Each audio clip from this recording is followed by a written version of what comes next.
Don't got one. We got we got the original television. A book.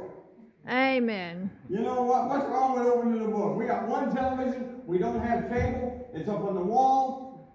We don't have time to watch television. But kids today, they got tablets, they got phones, but yet they can't call you. And when they're late, they can't call you.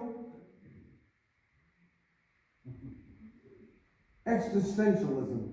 It's teaching them that all they need is themselves. We say that we love God. There was a quote years ago, C.S. Lewis said, if you were on trial for being a Christian, would there be enough evidence to convict you? Wow. No, there would not be.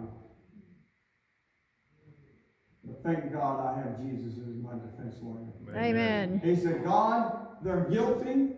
They're guilty. I wrote an article a few months ago, and you don't think God's fair? Be careful answering that.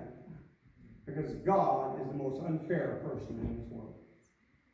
And I will say that I'll say it standing here before you. God is unfair. You ready for the answer? Y'all look at me like there is no catch. Because we all deserve hell. Well, that's true too. But listen, here's why I say fair. The word fair, brother, if you and I were to argue about something and say, well, let's be fair, that's between you and I. God said, let us reason together. That means God's going to do the talking, you're going to do the listening, you're not going to retort. Right? So, if it's fair, you and I have to agree. God states it. God is not fair, and God is righteous. Amen. You know what righteous means? Literally means being right. I've come to learn that God is like a 17-year-old kid. You can't teach him anything. 17-year-old, they think they know it all, don't they? Well, the difference is God does know it all. Amen. The kids, they think they do. And the school has told them, do whatever you want. That's why they don't worship God. It's been going on since the 70s.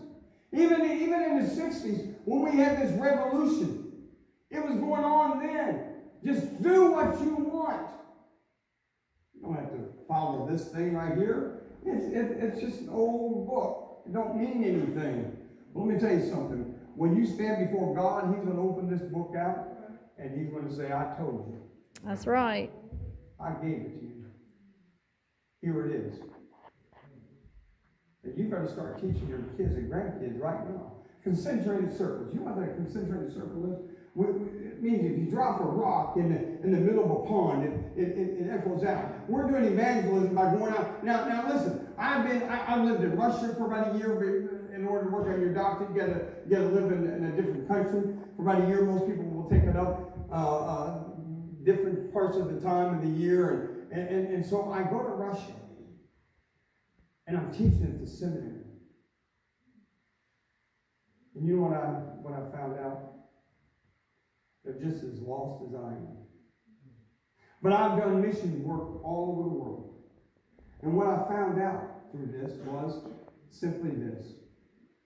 That the world is lost. All the world. And when I went to Russia to teach over there, I found out that the world is lost over there as well.